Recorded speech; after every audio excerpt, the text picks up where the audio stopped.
मेरा नाम नबील है। उम्र 17 साल। हार्डवेयर स्टोर पर चचा खादिम के लिए काम करता हूँ। अगरचे उम्र ज्यादा नहीं, लेकिन हालात की सख्तियों और कम उम्री की मेहनत मजदूरी की वजह से एक मजबूत जिस्म का मालिक हूँ। खादिम चचा मेरे कोई रिश्तेदार नहीं है, लेकिन उनके साथ काम करता हूँ और वो मुझसे बड़े भी हैं, इसीलिए मैं उन्हें चचा कहता हूँ।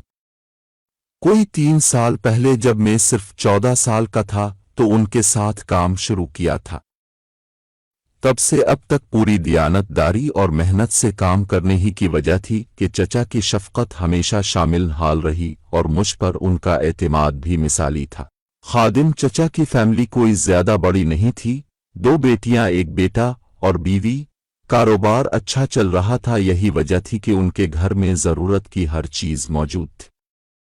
मुझे उनके घर आने जाने पर कोई रोक टोक नहीं थी, बल्कि घर के लिए तमाम सौदा सलफ में ही पहुंचा कर आता था और घर से दोपहर का खाना भी मैं ही लेकर दुकान पर आता था। यानी चचा खादिम के घर में मेरा आना जाना एक फैमिली मेंबर की ही तरह था। चचा खुद तो करीब 60 साल की उम्र के थे। चचा की बीवी 35-40 के दरमियान थी।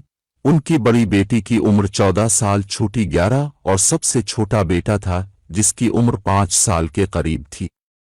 मेरा हर रोज का मामूल था कि मैं घर के लिए तमाम सौदा सलफ लेकर जाता और वापसी पर आते हुए घर से खाना लाता।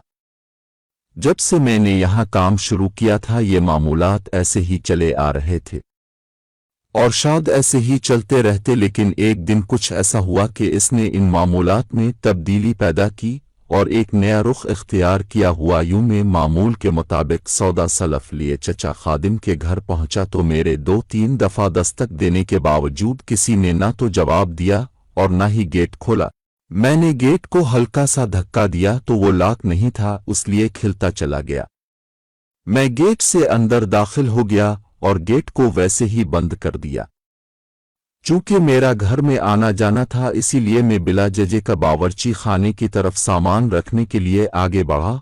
मैं अभी बावर्ची खाने के दरवाजे के करीब ही पहुंचा था कि मुझे बावर्ची खाने के दूसरी जानिब बने गुस्ल खाने से सस्कारियों जैसी हल्की आवाज ने रोक लिया। मैंने इस जानिब देखा तो हक्का बक्का रह गया।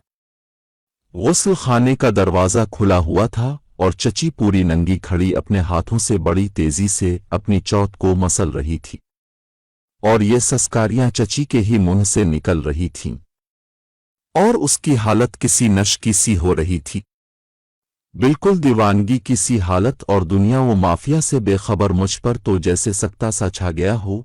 मेरा मुंह खिले का खुला रह गया था, जबकि बाकी सारा जिस्म भी पत्थर की तरह साकित।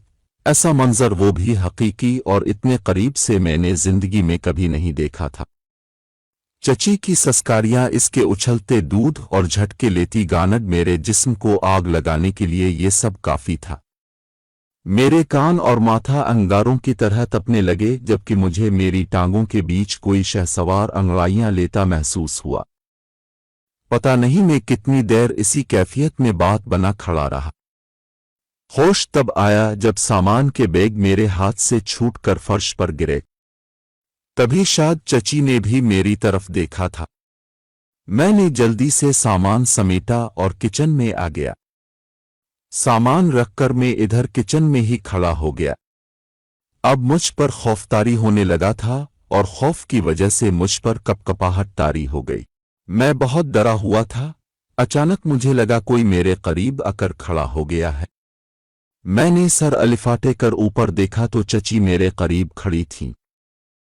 इन्होंने अपने गीले जिस्म पर ही शायद कमीज पहन ली थी, जिस वजह से उनकी कमीज गीली होकर उनके जिस्म से ही चिपक कर रह गई थी।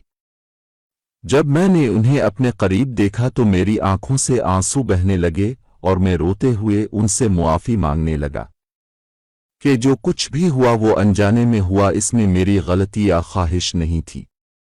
चची ने एक हुनकारा भरा और मेरे कपकपाते जिस्म का भरपूर जायजा लेते हुए कहा, अच्छा गलती से हुआ है, लेकिन तेरा लंड तो अभी भी अक्कड़ के खड़ा है। चची के मुंह से लफ्ज लंड का सानीना मेरे लिए अजीब तो था ही, लेकिन उनकी बात में भी सदाकत थी। मेरा लंड वाकई तन कर खड़ा था।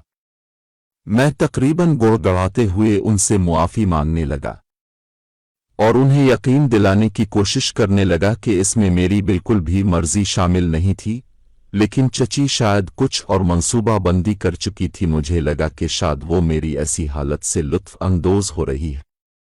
अच्छा, तेरी मर्जी नहीं थी ना, तो फिर ये बता कि ये क्यों अकड़ा हुआ है? चची ने अपने हाथ से मेरे लंड को छूते हुए कहा। मैं क्या जवाब देता, मुझे खुद मालूम नहीं था कि इसकी ऐसी हालत क्यों कर हो गई है। मैं तो बस हाथ जोड़े चची के कदमों में गिर सा गया और मुआफ़ी की इल्तिजाएं ही करता रहा। चची ने मुझे कंधों से पकड़कर ऊपर अलिफाटेती हुए कहा, तुम्हें मुआफ़ी मिल सकती है, लेकिन एक शर्त पर। मैंने आंसुओं से भरी आंखों से चची की तरफ देखा और मुंह से कुछ नहीं बोला, जैसे मैं जानना चाह रहा हूं कि मुआफ़ी के लिए शर्त किया है।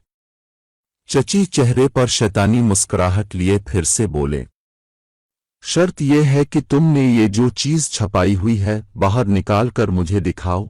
इन्होंने फिर से मेरे लंड को छूते हुए कहा।